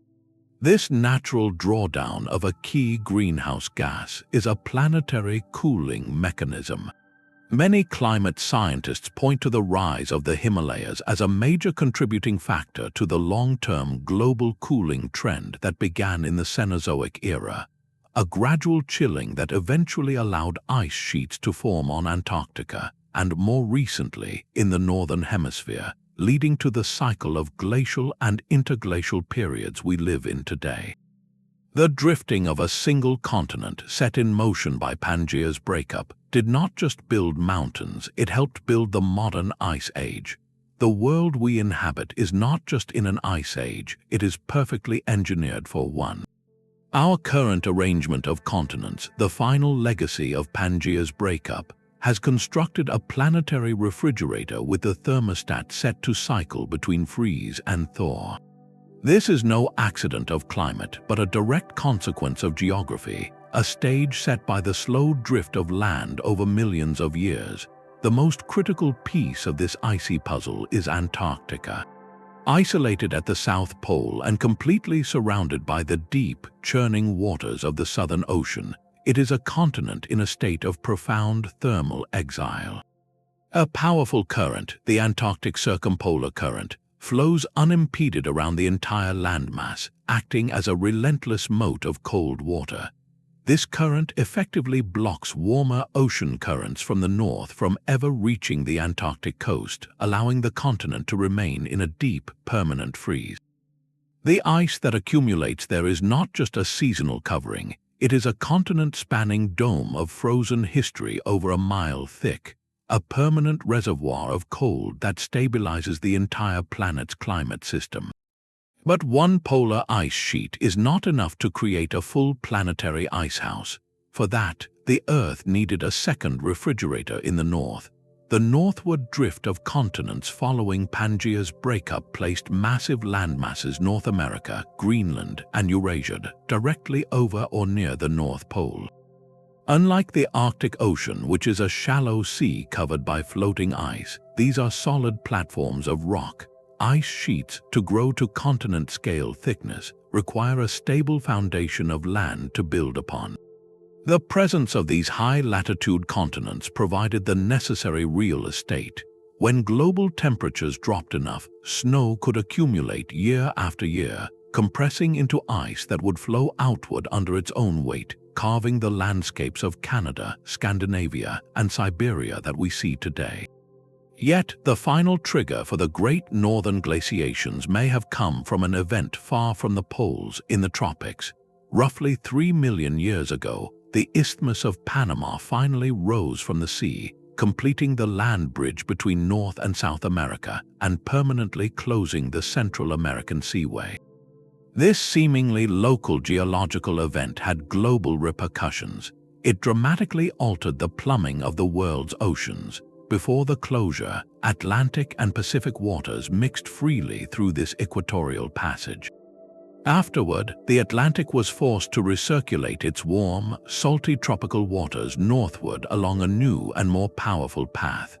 This strengthened the Gulf Stream, turning it into a mighty river within the sea, pumping a vast amount of heat and, critically, moisture directly toward the high latitudes of the North Atlantic. This presents a beautiful paradox. To build an ice sheet, you do not just need cold, you need precipitation. You need snow and lots of it. The supercharged Gulf Stream delivered that moisture right to the doorstep of the growing northern continents. When this warm, moist air collided with the colder air over the land, it dumped enormous quantities of snow, feeding the nascent ice sheets like a conveyor belt. The closure of Panama did not cause the ice age, but it likely provided the essential fuel that allowed the northern glaciers to grow to their immense, continent-burying scale. So the rhythmic pulse of our recent geological past, the great advances and retreats of ice over the last 2.5 million years known as the Pleistocene Ice Age, is the product of this precise continental geometry. It is a symphony composed by the positions of land and sea. Antarctica, isolated and frozen, sets the bass note of deep cold. The northern continents provide the stage. And the Isthmus of Panama conducts the flow of ocean heat and moisture that drives the rhythm of glacial growth. Every ice-scoured lake, every U-shaped valley, every great plain of glacial till across the northern hemisphere is a direct message from the drifting continents, a reminder that the ground beneath us is still writing the story of our climate, one slow, deliberate movement at a time. Our own story is the latest chapter in this billion-year epic. The continental stage set by Pangaea's breakup did not just shape climates and animals, it directly guided the evolution and journey of our own species. The first act of this human drama unfolds in a place of profound geological change, the East African Rift Valley. This is not a quiet landscape, it is a continent literally tearing itself in two. As the African plate slowly splits, the land between the fractures sinks, creating a vast, complex valley system. This ongoing rifting, a continuation of the forces that dismantled supercontinents, did something remarkable. It fragmented the once continuous forests of East Africa into a patchwork of rapidly changing environments.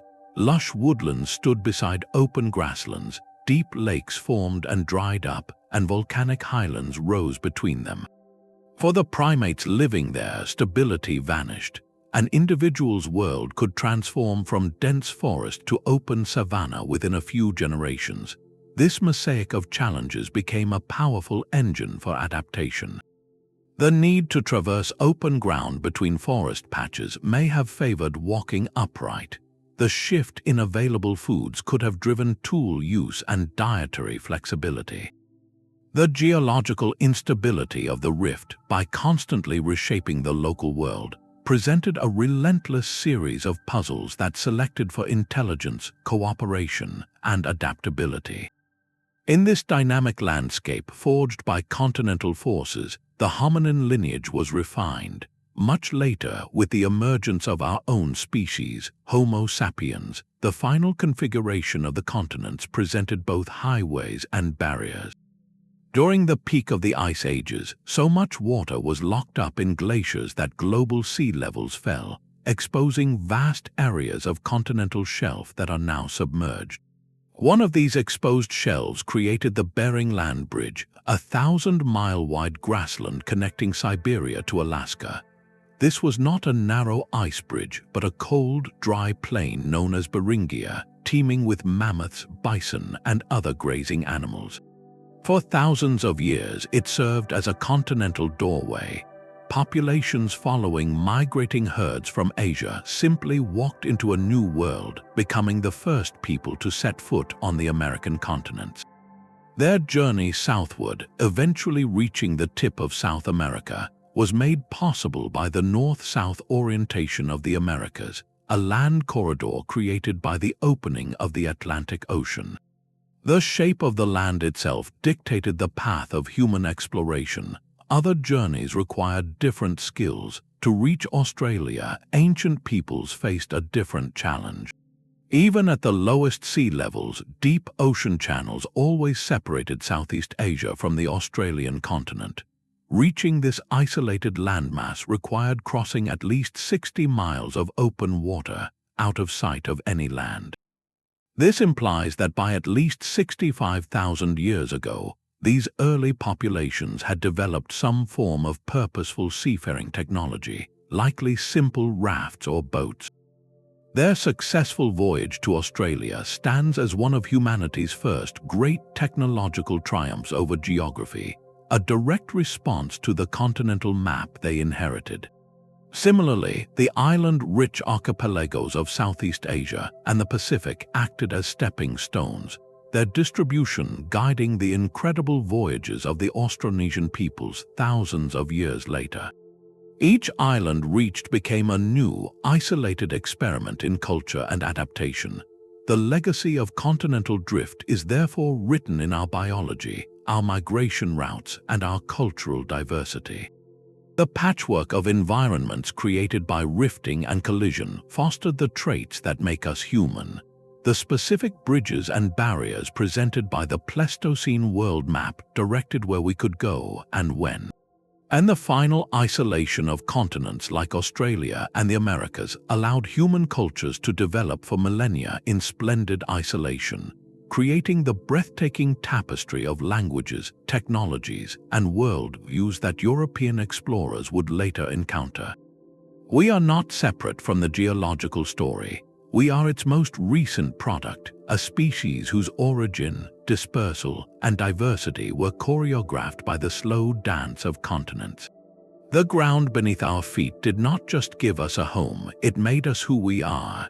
The billion-year waltz of continents is not over, it has merely paused between movements. The plates beneath our feet are still in motion, carrying the familiar shapes of our world toward a future collision that is already written in their current trajectories. While this next act lies hundreds of millions of years in the future, geologists can peer ahead by projecting the slow, relentless logic of plate tectonics forward in time. They run sophisticated computer models that simulate the churning currents of the mantle and the rigid motions of the plates riding atop them. From these digital crystal balls, several compelling and very different visions of Earth's next supercontinent emerge. One leading model is called Amasia. In this scenario, the Atlantic Ocean continues to widen, as it has for the last 200 million years. But the Pacific, already surrounded by subduction zones that are consuming its seafloor, continues to shrink. The Americas, drifting westward on the expanding Atlantic plate, would eventually be carried across the shrinking Pacific. Their journey would not end with a direct crash into Asia, but with a great, sweeping northern pivot. Imagine North America rotating slowly clockwise, its northern coast grinding along the edge of Siberia, while South America swings around to meet Southeast Asia. The continents would meet and suture together over the North Pole, assembling a new landmass centered on the Arctic. In this future, the Atlantic becomes the planet's dominant ocean, while the mighty Pacific closes into a remnant inland sea before vanishing entirely. A competing, equally plausible model is named Nova Pangaea. This vision presents a dramatic reversal of the current order. Here, the Atlantic Ocean stops growing and begins to close. New subduction zones eventually form off the eastern coasts of the Americas, perhaps triggered by the immense weight of the sediment piles along those passive margins. Once this happens, the Atlantic seafloor would begin to plunge back into the mantle, pulling the Americas back toward Europe and Africa. The long divorce would end in a reunion, with the Atlantic basin closing up like a zipper from south to north. Australia would continue its northward march, colliding with Southeast Asia, and Antarctica might finally join the party, drifting north from the South Pole. The result would be a landmass that strongly resembles the ancient Pangaea, a single continent wrapped around the remnant of the Indian Ocean. Whether it is Amasia, Nova Pangaea, or another configuration entirely, the formation of this next supercontinent will trigger another global revolution. Its climate would be a product of its geography, a single, massive continental interior far from the moderating influence of the sea, would become a place of brutal extremes, a global desert hotter and drier than anything in our current world. The single vast ocean that surrounded it would develop unique current systems, perhaps fostering intense monsoons along certain coasts while leaving others parched. The assembly itself would be a geological cataclysm, birthing a new, globe-circling mountain range that would make the Himalayas look like foothills. This future is so distant it lies beyond the scope of human imagination, on a timescale where entire mountain ranges rise and erode to dust. Yet this perspective is profoundly humbling. It frames our entire human history, all our civilizations and triumphs, as a fleeting moment in the intermission between two colossal geological acts. The ground we build our cities upon, the shorelines we map, the very wind and rain we experience, are all temporary features in a planet that is perpetually becoming. Our dynamic Earth is not a finished product, but a single frame in a movie that is still playing. A story of collision and separation that will continue long after every trace of our species has faded from the rock. Our story of drifting continents is not a uniquely earthbound tale. The same physical laws that govern our planet's restless crust also apply to the silent, rocky worlds orbiting distant stars. To find another stage where the epic cycle of supercontinents could play out, we must look for worlds that meet a very specific set of geological requirements. The first and most crucial ingredient is a hot, active interior. A world must retain enough internal heat from its violent formation and generate sufficient new heat from the decay of radioactive elements to keep its mantle churning. This convective motion is the engine that drives the plates. The second requirement is a crust that is not too strong and not too weak. It must be brittle enough to fracture into distinct plates, yet buoyant enough to resist being completely consumed back into the mantle. Here, the presence of water is absolutely critical. On Earth, water acts as a geological lubricant. It seeps into the rock along the boundaries of plates, weakening the minerals and allowing them to bend and slide past one another. Water also lowers the melting point of rock in the mantle, creating the magma that fuels volcanism at subduction zones and mid-ocean ridges. Without this vital ingredient, a planet's crust might simply lock up into a single, unbroken shell. We can see these principles in action or inaction right in our own celestial neighborhood. Consider Venus, often called Earth's twin in size and mass. For decades, scientists hoped it might host a dynamic surface like our own.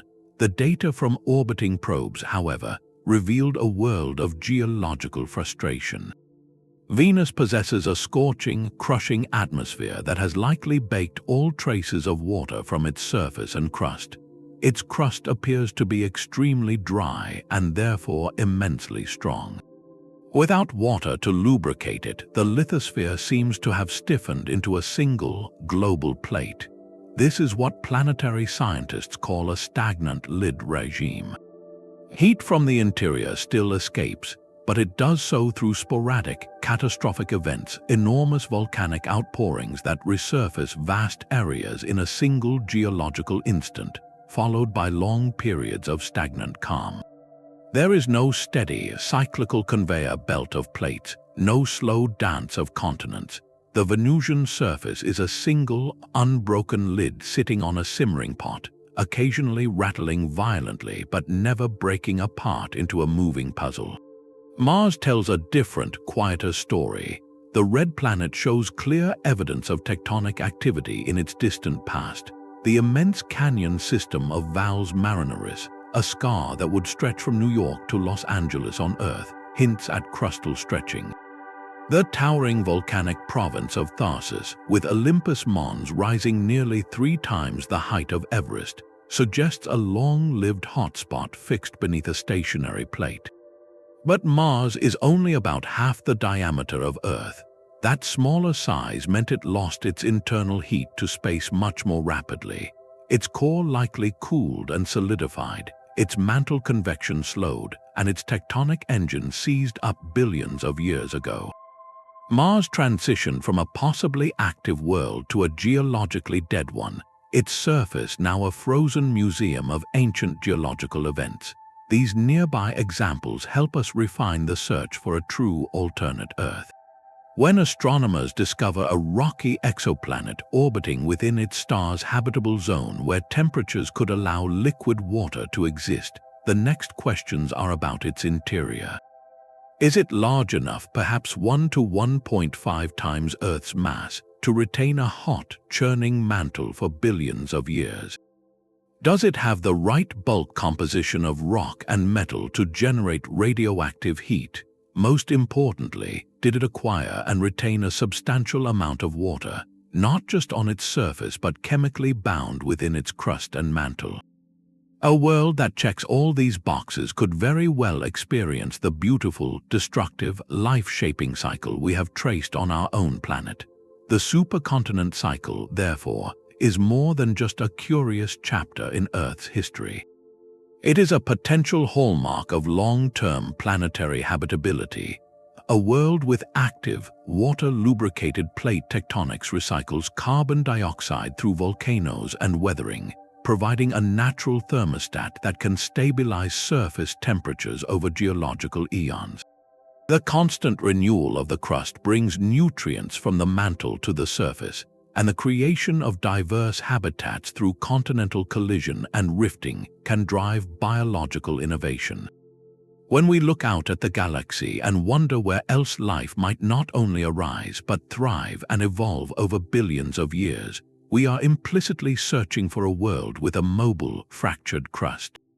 We are looking for a planet whose face is not frozen in time but is alive with change, a world where continents are born, collide, and drift apart, scripting an endless geological drama in the silence of space. The story of our planet is not a collection of separate chapters but a single, magnificent symphony. Geology, climate, and life are not solo performers, they are inseparable partners in a continuous, co-evolutionary dance. The supercontinent cycle provides the grand, underlying rhythm, a billion-year heartbeat that sets the tempo for everything else. With every collision, mountains rise, altering wind patterns and rainfall. With every breakup, new oceans form, redirecting currents and reshaping coastlines. These geological events dictate where deserts form, where rainforests flourish, and how nutrients are cycled from the continents into the seas. The stage is never static, and the players must constantly adapt. But here is the profound twist in the story. Life is not merely a passive audience to this geological drama. It becomes an active co-author. When the first cyanobacteria began pumping oxygen into the atmosphere, they did not just change the air, they changed the rocks. That oxygen reacted with minerals, accelerating weathering and pulling carbon dioxide from the sky, which in turn influenced global temperatures and ice ages. Later, when plants colonized the land, their roots broke apart bedrock with a gentle, persistent power that rivaled rivers and glaciers, speeding up the very erosion that feeds soil and pulls greenhouse gases from the atmosphere.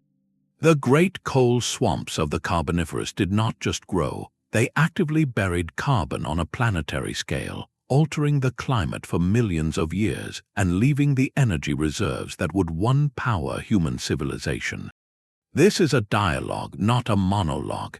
A change in continental configuration opens new ecological niches, and life surges in to fill them, evolving new forms and strategies. Those new life forms, through their sheer existence and metabolism, then begin to modify their environment, subtly shifting the chemical balance of the oceans or the composition of the air. Those shifts then feed back into the geological system, influencing weathering rates, sediment type, and even the long-term carbon cycle. It is a feedback loop of astonishing complexity and beauty. From this perspective, Earth reveals itself as something more than a rock with life on it. It behaves as a single, deeply interconnected system, a living planet in the most holistic sense. The history of life is not just a story written on the continents. It is a story written by the continents in an endless, creative partnership with the biosphere itself. Our world's past teaches us that we are not separate from the ground beneath our feet or the air we breathe. We are part of this ancient, ongoing conversation, the latest voice in a dialogue that began over 4 billion years ago. From the first whispers of Vaalbara to the future vision of Amasia, this is the master narrative of our planet. It is a story where geology does not merely provide a stage, but actively directs the plot, a tale of deep connections written in rock and bone. We have witnessed how the assembly of a supercontinent can bake a global desert under its heart, while its breakup can plunge the entire world into ice. We have seen mountain ranges rise from continental collisions, only to redirect the very winds and rains that shape life's destiny. These are not separate events, but interconnected movements in a single planetary symphony. The ground beneath our cities, the shorelines of our continents, are not permanent. They are temporary arrangements, frozen moments in a dance that has been ongoing for longer than our minds can truly grasp. Every coal seam, every band of glacial till, every fossil of a strange and vanished creature is a sentence in this epic. The map on your wall is not a picture of the world as it is, but a single frame from a film that is still playing. The kangaroos of Australia, the lemurs of Madagascar, the unique tapestry of life on every continent, these are not accidents of distribution. They are the living, breathing testament to this history, the genetic legacy of continents that were once neighbors and are now separated by entire oceans. To understand this story is to see our home with new eyes. It reveals that change is the only true constant on Earth, a force of both destruction and creation. Resilience, the ability to adapt and endure through these titanic shifts, is life's most powerful and repeated adaptation. Our own species is the latest product of this endless dance, our journey across the globe guided by land bridges exposed and hidden by the pulse of ice ages. This perspective is a gift of profound humility, connecting our brief moment to the grand sweep of deep time. If this journey through the epic of supercontinents has reshaped how you see the world, we would love to hear your thoughts in the comments below.